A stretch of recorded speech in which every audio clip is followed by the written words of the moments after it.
Hey, it's Mark with Mark's Dodgers Cards. Today I'm going to talk about a lot I got recently of 1960s, a lot of high numbers and low numbers from 1958. And I thought this would be interesting because it kind of show a little bit about how I get lots and add cards to my collection.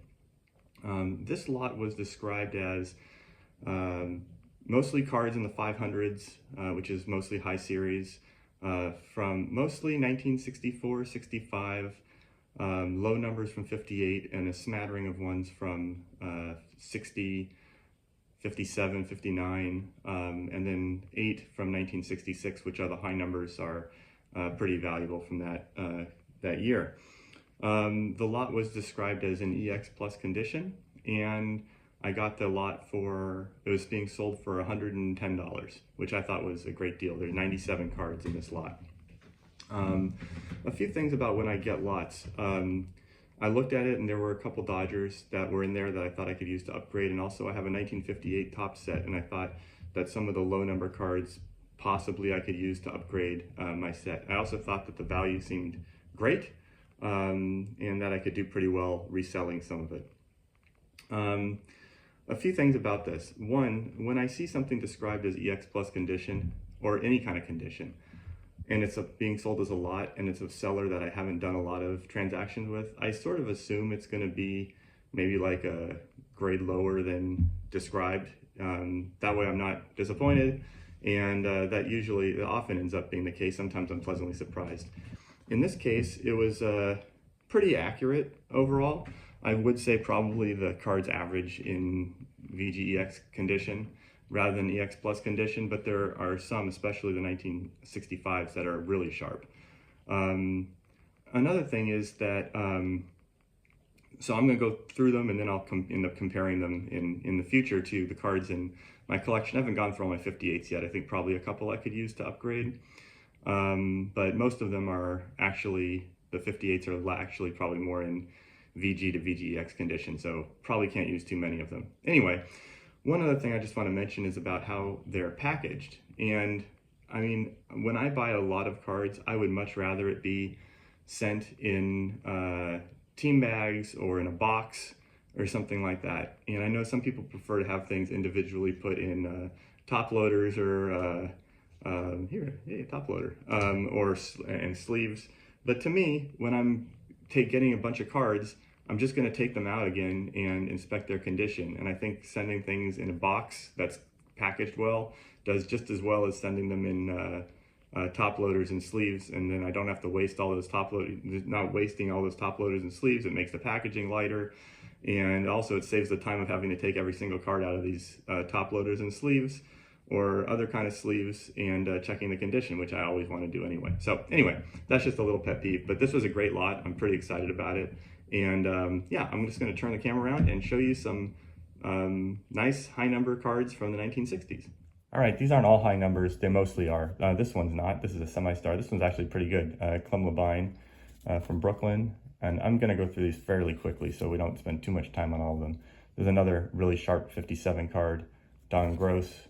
Here's a 359 cards, Haimbrink, Nichols. These are, I would say, in excellent condition overall. These are great. Then we have some 1960 cards. These are all high numbers. Rakow is nice. Charlie Neal, I don't know. This is probably like VG condition. The corners are pretty busted. Maybe VGEX. Ed Roebuck. This is creasing in this part of the card. So this is the kind of thing that, like, you know, I just bought a lot. I just want to kind of give an example of kind of how the overall condition is. This is probably around VG or VGEX. This one's got a crease on the side. I don't know if you can see that there. But I'm not going to complain. When it's something like this where I feel like I got a good overall deal, when I looked at it at first, I thought they were just totally as described, but then on closer inspection, they're a little lower. But when it's something like this where it's I think I got a good deal, I'm not going to complain about it at all. And then this one. Then there were 4 leaders cards from 1961. These are probably in VG to VGEX condition, kind of a little, not really super clean, but And one of them has a crease too. This one has a big crease right here, so that's obviously a lower grade. There we go. This one has Drysdale on it. I have a nicer one, so I'm not gonna keep this. And this one also has a crease over here on the side. So there were some cards with creasing, even though it was described as excellent. Here's the 64s. The 64s, I'd say overall, are probably VGEX to EX, although there's a few outliers. But these are all high numbers, all of them. And so the high numbers in 64 are not, they're not super expensive like the 67s and the 61s and the 66s. But, you know, this one here, this one also has got a crease. Let's see if I can see this one. There, you can see it. But they do carry a premium. You know, there was probably like, you know, this one's probably more closer to VG. The corners are not very good at all. But, you know, then, you know, but I'd say most of these are sort of around VG EX condition and some EX in this one. But, you know, these are probably like $3 or $4 cards. Which is great, you know. This one's pretty nice. Oh, the corner's a little bad up top. Gus Bell. Yeah, so just kind of gonna go through these. No stars in here. These are just all commons. This one's got a little crease at the top too. But, you know, overall, I would call them VGEX condition for the 64s. Oh, wait, I got more 64s. I thought I had done with the 64s. Do Francona. You know, got centering issues, but this one's pretty nice. Some of these are really nice. Like this one is probably like X-Mint. And then this one I might use for my set. I need this one to complete my team set. I recently ordered one so I could complete it from eBay. It hasn't arrived yet, so we'll see which one's nicer. This one looks pretty decent. The corner's a little bummed up here and down there, so we'll see. All right, now the 65s I got are super sharp. This is the least sharp. This is not a high number, but this is Rico Cardi's trophy card.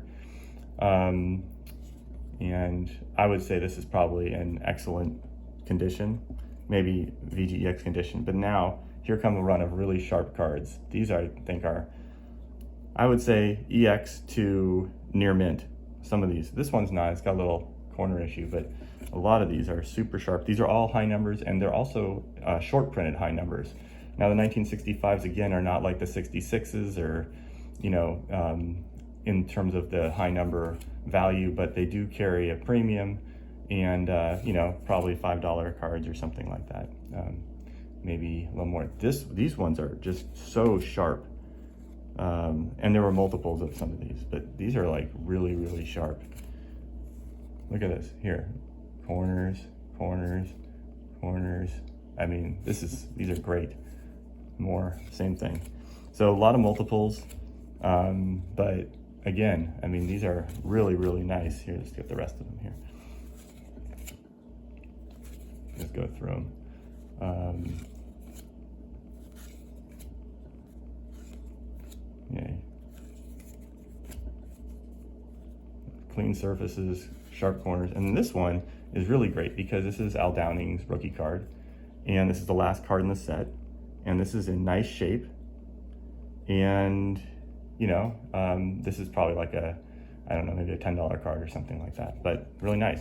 Then we got the 66s. These are definitely not in EX plus condition. I would say they're probably like more like VG to VGEX. There's no creases on them, but they definitely are soft corners and whatnot.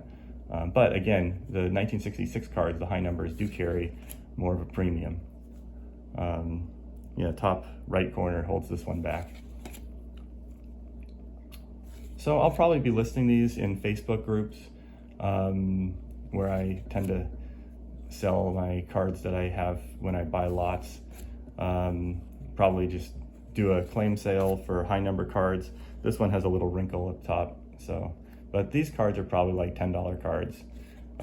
So, I mean, again, great value here. And then here's the 58s. These I would call, you know, overall VG to VGEX, although there's a couple that go into the excellent category, but we'll just go through them fairly rapidly. There was 1 or 2 cards in here that have creases. This one, for example, has got a little wrinkle up top. This one is one of the nicer ones. This is pretty sharp, but I would say excellent. I'm a pretty tough grader, I would say, when I'm looking at cards and say like what I think this one has a crease. You could see there you guys, right at the top.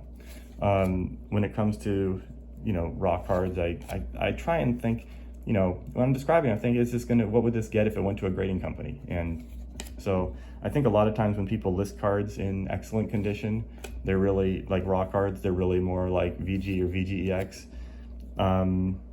I think the companies are pretty strict with this stuff. So I try and be too when I describe them, which is why I always assume that people are maybe not going to describe them quite the same way I do, which is fine. If you go into it with the right expectation, you're going to be just fine. So anyway, I was very happy with this lot overall, and I'm going to use it to upgrade a couple cards of my 58s and maybe a couple of Dodger cards that are in there, and then I'll just be selling the rest of them.